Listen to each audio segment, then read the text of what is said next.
So this is special relativity. Jamie says it's a relationship between space and time, and he's kind of right about that. So you have length contraction, where when you move fast, length squishes. We also had up here T equals gamma T naught. That's also true, so time dilates. Gamma is always bigger than 1. T naught is proper time, the British say. So this is the traveler's time, this is the astronaut's time.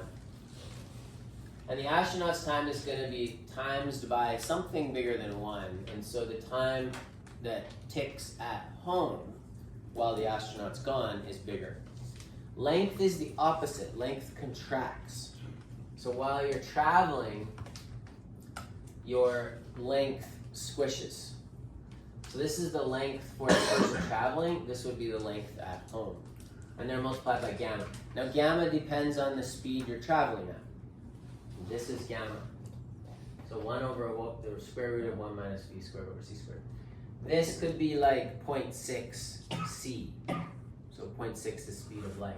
You square that, you do 1 minus that, you square root, you do 1 over that is going to be bigger than 1. And we just do this to save time. So the formulas in your data booklets will use gamma. And I think it tells you what gamma is in the data booklet too. Although I haven't looked it up.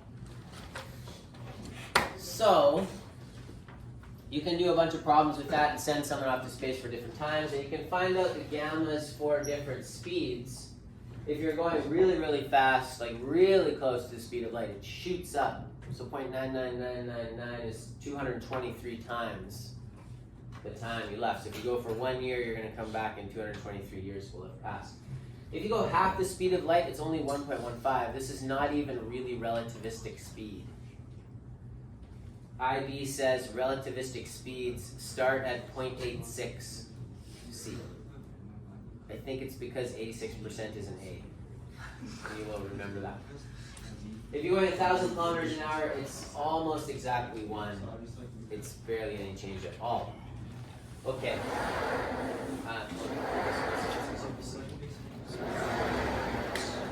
So if you're on a train like Jamie and Charles Bay, and the train is 300 meters long, and you're going into a mountain that's 200 meters long, but it's an IB tunnel with guillotines on the side. How can you get through? Well, luckily Jamie knows what special relativity is. And he says to Charles, speed up! And Charles says, how fast? And we figured out how fast they need to go so that the length of the traveling train changes with respect to the inertial reference frame of the mountain. And this is going to change to 200 meters with respect to the mountain. It's not that this train is squishing. It's that length itself is being pushed in. So everything traveling at that speed will be squished relative to this, so it will actually be shorter. So we did a bunch of calculating, and we said that 300 over 200 is gamma, and then we solved all this stuff mathematically, and we came up with 0.75 c is the velocity that you have to travel to get through the mountain, and your train will be exactly 200 meters, and the car's just going to and you'll be okay, and Charles and Jamie survive. The question I have for you for next day is if Jamie and Charles are on a rocket ship. Oh, I shouldn't have erased them, I guess.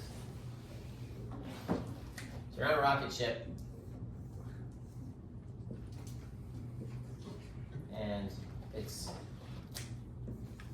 traveling, and let's say it's traveling at 0.6 c forwards. And Charles says to Jamie, I got this missile. I want you to go outside. So Jamie gets on the top here. And he's holding a bazooka thing. And he shoots a missile. And the missile, relative to the spaceship, is going 0.8 c. And the question is, if we're all standing on the ground watching Charles Bay and Jamie do this, what velocity do we see the missile traveling at? Galilean relativity would say it's 0.6 plus 0.8. Is that possible? No. So when you're adding relativistic velocities, you can't just add them together. So I'll show you how to do that next day. You can think about what the answer might be.